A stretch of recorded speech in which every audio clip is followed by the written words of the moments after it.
Continuamos en estos 40 años de democracia con actores principales en la cocina de la democracia desde el inicio y de su proceso en Salta. Y indiscutiblemente Manuel Santiago Godoy es un símbolo del peronismo, pero además que ha transitado, como él bien lo dijo, de 1983 hasta aquí, por todas las versiones del peronismo en Salta desde el punto de vista del Poder Ejecutivo, y fue defensor ferviente de las políticas públicas del Poder Ejecutivo en la Cámara de Diputados. ¿Cómo se logró esa tarea? ¿Fue de impronta propia? ¿Fue una decisión de los gobernadores de entregarte vos esa facultad de defensa de la legislación impulsada por el Poder Ejecutivo Provincial en la Cámara?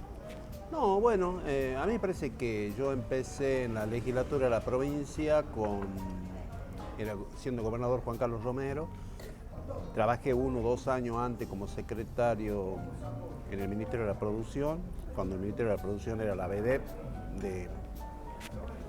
del armado político institucional de Juan Carlos Romero para esa época, que venía acordate que venía de una época donde yo digo que esta provincia era inviable, razón por la cual rescatamos, no me cabe duda que los primeros años de Romero fue para rescatar esta provincia que estaba destrozada, no se pagaban los sueldos, se pagaba tardíamente. A partir de mi inicio en la legislatura en 1999, yo digo por solvencia propia y por pararme a mirar, en la legislatura estaban los radicales, los renovadores, ya había a los 2 años ya había el Partido Obrero estaba representado por Pablo López. Pablo López, que del plan se fue pensó que le era más fácil la concejalía y Pablo López entró de diputado.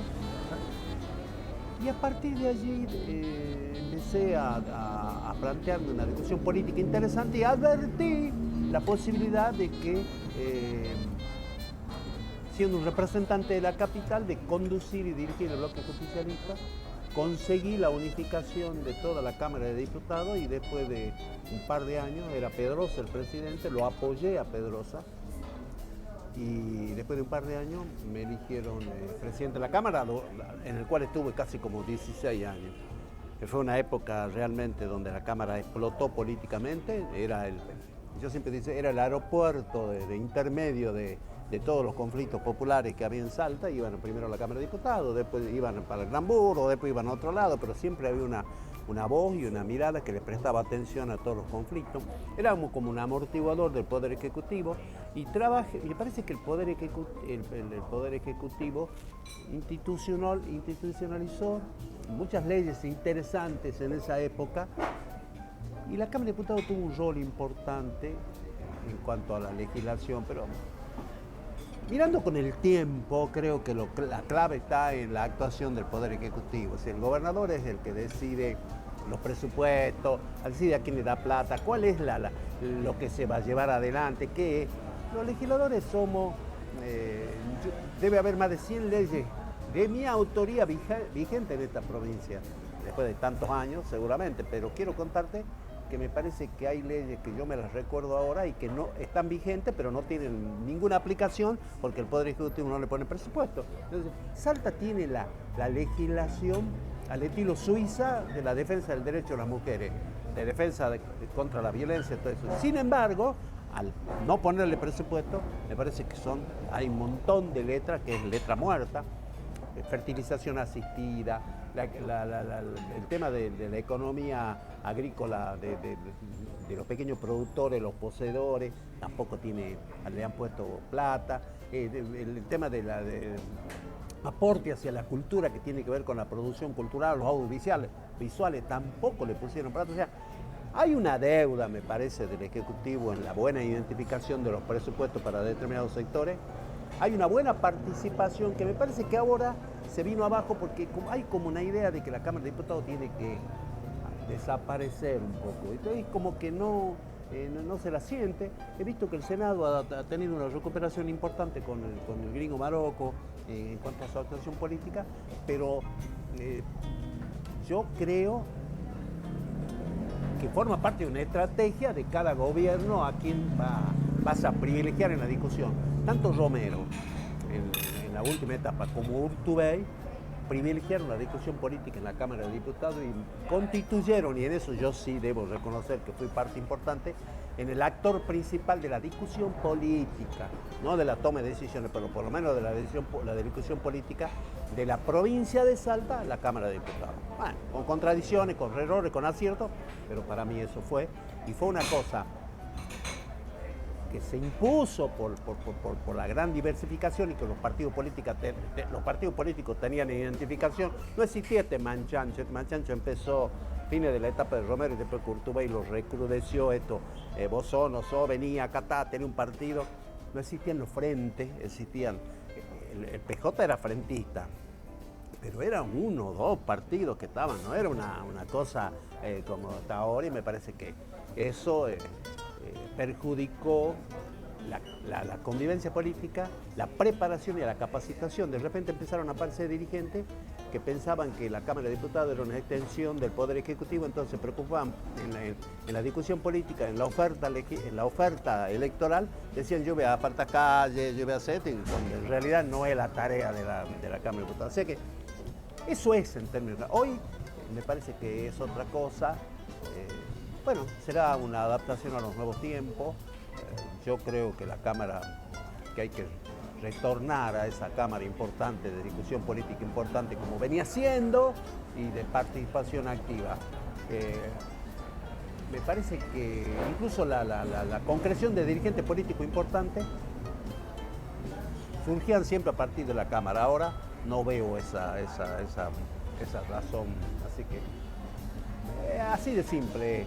Me parece que la dirigencia política se fue cayendo porque a los gobernadores de turno le convino, una vez que le conviene, una vez que ya pasó, ya ahora con la distancia lo miro, obviamente que no estoy retirado, pero lo miro a la distancia y veo que la última época de Romero, los últimos 4 años y casi toda la época que estuve ahí,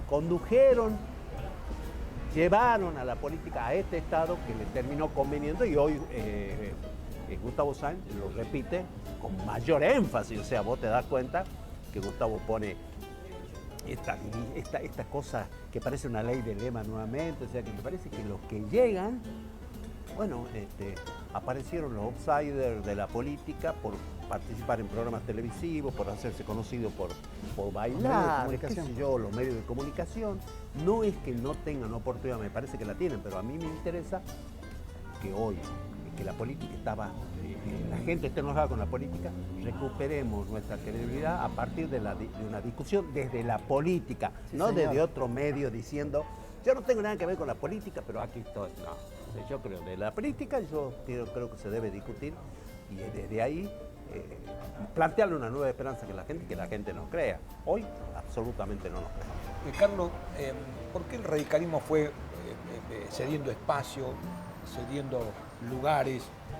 Esto sucedió en la crisis después de esa intención de apoyar a Ulloa y no la integración de Camisar en el gabinete de Ulloa. Ahí empezó el declive del radicalismo. ¿Fue absorbido el radicalismo por los dirigentes, por el Partido Renovador en ese momento del gobierno de Ulloa?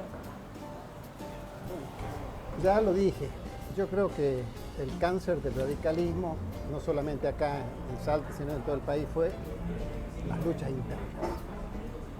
internas salvajes, que luchaban por un posicionamiento de poder político, de ambiciones personales, sin un programa, sin una ideología. Y eso fue lo que lo relegó al radicalismo en Salta a ser una tercera fuerza en aquellos años. Y surgió como alternativa el Partido Renovador, porque dentro del radicalismo había correligionarios que habían sido cofundadores del Partido Renovador, como el caso de Néstor Salvador Quintana, que fue intendente de Salta, como el caso de Rodolfo Aniceto Fernández, que fue diputado radical en el 63, después fue intendente del gobierno militar de Rosario de la Frontera, y fue intendente de Salta cuando fueron los 400 años. Luego fue senador por Rosario de la Frontera, que le ganó a mi padre por 40 votos, que era candidato a senador en el 83, y fue después ministro de gobierno en el 85. Entonces, creo en mi opinión, yo particularmente he tenido cargos partidarios. Yo he sido 3 veces presidente del partido, presidente de la convención, presidente del partido en Rosario de la Frontera, convencional nacional. Yo he tenido el honor de proclamarlo candidato a presidente a Raúl Alfonsín en julio de 1983 en la convención de Parque Norte. En el 85 estuve siendo delegado al Comité Nacional por Salta. Presencié el famoso discurso de Parque Norte de Raúl Alfonsín en noviembre del año 85, en donde plantea la ética de la solidaridad. No podemos permitir que la miseria pase rozando a nuestro lado, no nos podemos hacer los distraídos. Eso ha sido el pensamiento de Raúl Alfonsín, que murió sin ir a un juzgado, nunca, igual que Arturo Illia. No puedo decir lo mismo de la Rúa, con quien tuve un trato personal muy cercano a través de su compadre, mi amigo, el Langosta Saravia Day, ¿sí? Pero lamentablemente de la Rúa con Cavallo fue un desastre. Y el propio Alfonsín con Duhalde, y esto lo sé yo por testimonio de personas que participaron ahí, fueron los que le exigieron la renuncia a Fernando de la Rúa. Esto es las disputas internas que han socavado no solamente a mi partido, sino a la sociedad y a la política en general. Hoy hay un descreimiento de la política y, como bien dice el indio, a la política y a la democracia la tenemos que recuperar con más democracia, con mejor democracia. Y este es el desafío de los políticos, de los candidatos. Mi hijo es candidato, el hijo de él también es candidato, ¿sí? Y tienen que dar testimonio de esas cosas. Tienen que dar testimonio de eso, porque si no la gente y la juventud, lamentablemente, según dicen las encuestas, están detrás de Milei. Milei es un oportunista, es un extraterrestre con las cosas que pretende hacer. Si vos necesitas, tenés que vender un brazo, el endiosamiento del mercado y sacar al Estado y que gobiernen los empresarios. Que fueron también los errores que cometió Alfonsín en la segunda parte de su gobierno, que apoyaron a los capitanes de la industria con ingentes sumas de dinero y ellos entraron en lo que se llama la valorización financiera, o sea, la bicicleta financiera que inauguró Martínez de Oz. Y eso significó terminar con la industrialización del país. La industrialización del país se inicia a raíz del crack financiero de la Bolsa de Nueva York de 1929. Se inicia tímidamente en el año 30 con lo que se llamaba la oligarquía vacuna, porque la Argentina tenía una relación bilateral con Inglaterra. Ellos manejaban los frigoríficos, nosotros les mandábamos las carnes y ellos nos mandaban los zapatos hechos con los cueros argentinos. Eso se terminó porque ya no, Inglaterra, que también sufrió por la crisis, no podía producir eso y se empezó a producir eso, pero tuvo una importancia durante la época de Perón. Se industrializó el país. Y esto persistió hasta que vino Martínez de Oz. Y esto, en los estudios de historia, porque te comento que yo estoy haciendo una licenciatura en historia, un posgrado en la Universidad Católica, y está demostrado que eso se le llama la valorización financiera, pero era la bicicleta financiera. Entonces cayó la industrialización del país. Y esto, lógicamente, afectó a todos, también nos afectó en Salta, nos afectó en Buenos Aires, le afectó al país. Porque yo soy un convencido que la situación mundial de la economía tiene que ver con las economías locales. Nosotros tuvimos una etapa en el primer gobierno de Kirchner que la soja valía $650 la tonelada y ahora vale 300 con una retención del 35%. Yo vengo de una familia del campo. Mi bisabuelo compró ese campo donde nació Juana Manuela Gorriti en el año 1884, compró 25.000 hectáreas y tuvo 3 hijos y uno de esos hijos era mi abuela.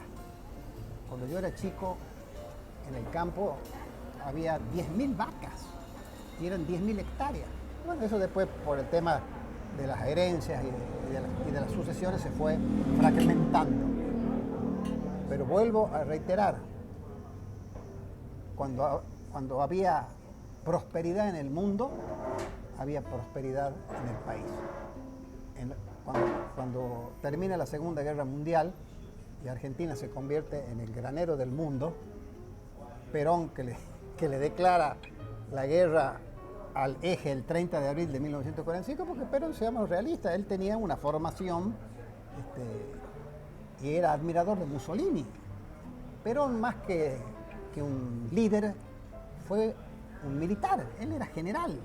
Y fue lo primero que le exigió a Lanusse, cuando se pactó el regreso de Perón en el año 1972, le exigió 2 cosas: que le devolvieran el título de teniente general y el cadáver de su esposa.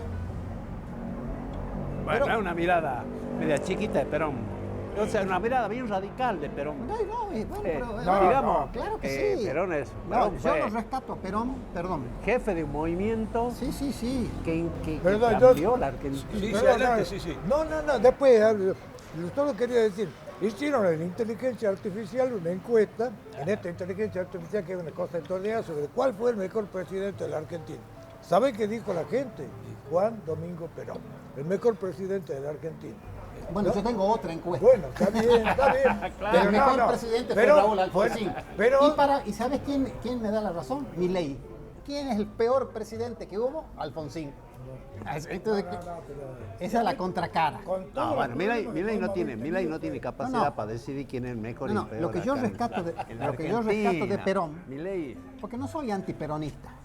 ¿Ah? Los radicales tienen algún... No, hay muchos radicales que no son radicales, son antiperonistas. Así puede ser. Yo no soy de esos, y ustedes lo saben. Pero ha visto que... Ustedes lo saben, No, yo he tenido una sí. buena convivencia. medio gorilita, digamos. No, yo no. En el sentido de lo que Claro, Perón nombraba como yo- gorila, ¿viste? Yo no me creo esa frase hecha hoy, Claro, de es que verdad. que los últimos 70 años de la decadencia argentina se deben es al cierto, peronismo. eso. Macana, eso no es cierto, porque en esos 70 años hubo gobiernos.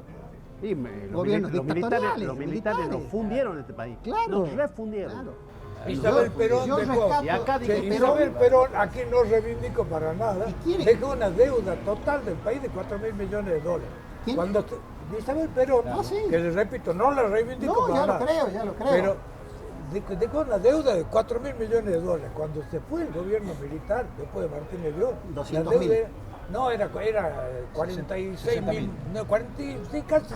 Y 10 veces más. ¿Ah? 10 veces más. Sí, más de 10 veces más. Y esa era la Y bicicleta 30.000 financiera. desaparecidos y Sí, todas las claro, cosas que claro. pasaron. Sí, Y hoy Y empezamos terminado con discutiendo. la industrialización del país, que ese Claro. fue el mérito de Perón. Hoy nos echamos la culpa a Y- nosotros. Y había industria en el país, pero Perón, yo lo rescato a través de un libro de Félix Luna, Ah, sí. que se llama El 45. Yo dejé de ser antiperonista porque yo tenía una formación familiar antiperonista. Dejé de ser antiperonista cuando leí el libro de Félix Luna porque era radical y entonces me generaba mayor confianza. Era el 25 aniversario del 17 de octubre. Y leí ese libro y el 17 de octubre de 1970 se celebró en la CGT de Córdoba y yo fui y asistí personalmente. ¿Y quién reivindicó al peronismo en la distribución del ingreso? Porque esto es de lo que se trata. Hablan de que teníamos el ingreso per cápita más alto del mundo en los años 20, 25. Pero per cápita, ¿quién es per cápita? Eso es una ficción. ¿Ah? Había una minoría que tenía Todo. todos los per cápita de los que no tenían nada. ¿Ah? Y estuve yo ahí y lo digo con orgullo sin ser peronista, estuve acompañando la reivindicación del 17 de octubre, que fue obra de Eva Perón y de Cipriano Reyes, el fundador del Partido Laborista. ¿Y qué hizo Perón cuando ganó las elecciones? Lo disolvió el Partido Laborista y creó el Partido Peronista.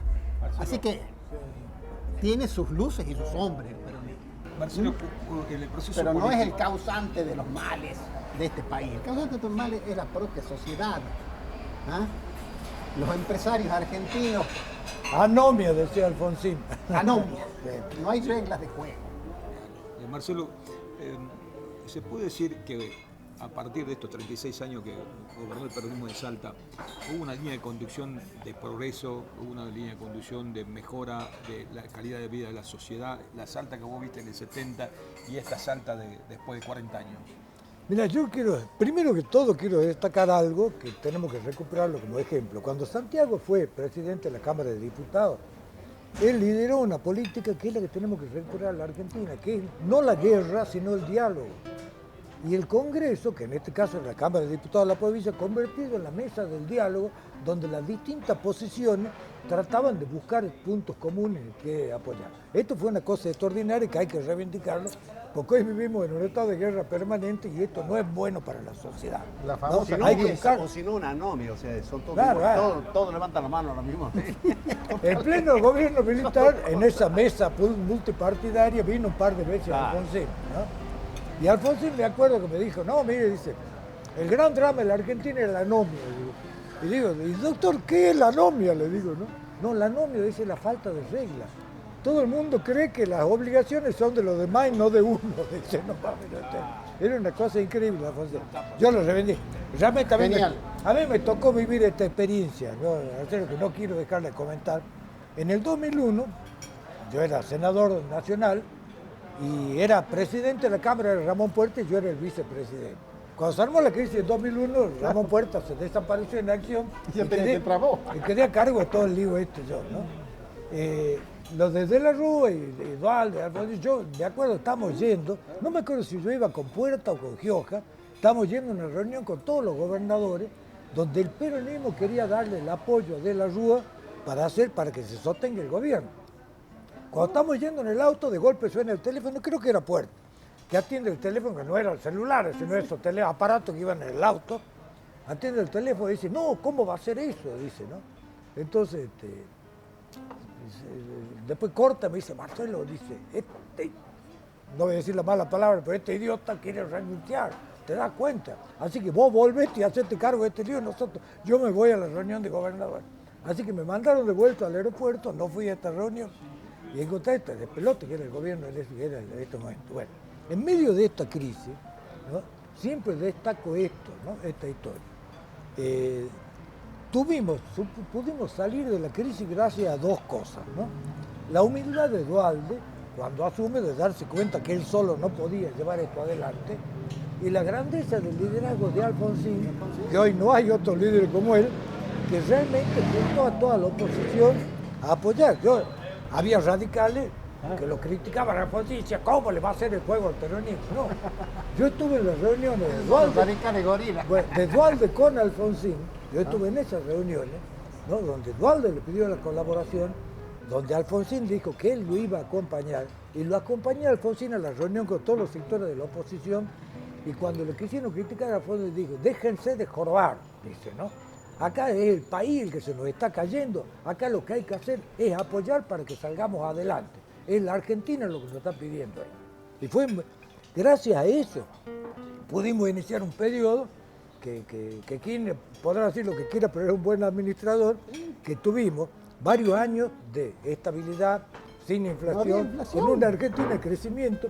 Cuando se va Néstor Kirchner había superávit fiscal y superávit comercial, había todo el periodo y siempre repito, gracias a que Alfonsín puso el hombro y permitió, estaba Bergoglio en ese momento de cardenal acá, el actual papa.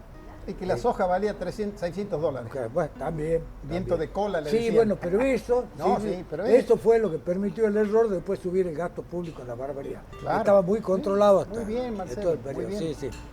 Así que... Bueno, pero pongámonos de acuerdo que el gobierno de Néstor Kirchner y Cristina, a mí me parece que la gran debacle económica, macro y microeconómica es con Macri. Digamos, habiendo ganado Macri, destroza este país, corta todo diálogo con toda esta posibilidad que viene diciendo Marcelo, Posada. Digamos, yo entiendo que la única manera para mí la grieta no es solamente sentarse a discutir, o sea, vos te tenés que sentar a conversar con todo y seguramente que en 4 o 5 puntos te va a poner de acuerdo. Ahora, vos lo ves que no se quieren sentar, es porque algo está pasando, o sea, porque hay negocios en la grieta. Todo el mundo, hay periodistas que se hacen más ricos, políticos que se hacen más ricos, políticos que se hacen más populares, enfermos como Milei que aparecen. Bueno, entonces yo digo que me parece que hay que sentarse a discutir y decir, reconocer algunas cosas, porque si no son todas meras acusaciones. Más allá, después de los 45.000 millones de dólares que debemos al fondo, bueno, la Argentina está en esta situación. Y por más que haya crecimiento y todo, mientras haya inflación es lo peor que puede sufrir la gente. Hoy en día vos te vas hoy a un almacén y algo que te costó 10 pesos antes, bueno, cuesta 100 ahora o 50 o 70. Y no, digamos, nosotros que hemos venido de una época inflacionaria, la de Alfonsín, sí, o la de Menem, claro. No, era una cosa terrible, o sea que yo realmente no sabés qué va a hacer con la plata, si va a ir a comprarte cosas y a atesorar mercadería en tu casa. Bueno, el mejor consejo que te dan todos los economistas. No hay una salida económica, hay una salida política, y esa salida política es la discusión política desde la política. Y por eso, ahí repito es la política. Ese ejemplo del 2001, ¿no? Esto que hicieron Dualde y Alfonsín, de sentarse a dialogar, de ponerse de acuerdo en un proyecto mínimo de manejar la economía en este momento, es lo que nos permitió salir de la crisis. Y es imprescindible recuperar ese diálogo para que salgamos de esta crisis profunda que estamos viviendo ahora. ¿No será que nosotros ya, que hoy lo que están decidiendo son los dueños de la Argentina, que son los grandes empresarios prebendarios en este país, sí, y los sectores de la política no estamos decidiendo mucho, me parece? Eso. Señores, la síntesis de la democracia es más democracia. Y la síntesis de la democracia es el diálogo. Y la síntesis del diálogo es la unión de los argentinos. Esta es la mesa de la democracia con Marcelo López Aria, con Manuel Santiago Godoy, con Carlos Posada, de estos 40 años que estamos viviendo y ojalá, como dijo Alfonsín, tengamos democracia por 100 años. Muchas gracias por estar aquí. Gracias a vos. No, gracias. Realmente, muchas gracias, Marcelo. Muy interesante. Y es muy y este diálogo que estamos teniendo acá, por Dios, que se haga, que florezca en todo el país. Totalmente. ¿No? Ojalá. Celebramos que sea así. Muchas gracias. Sí.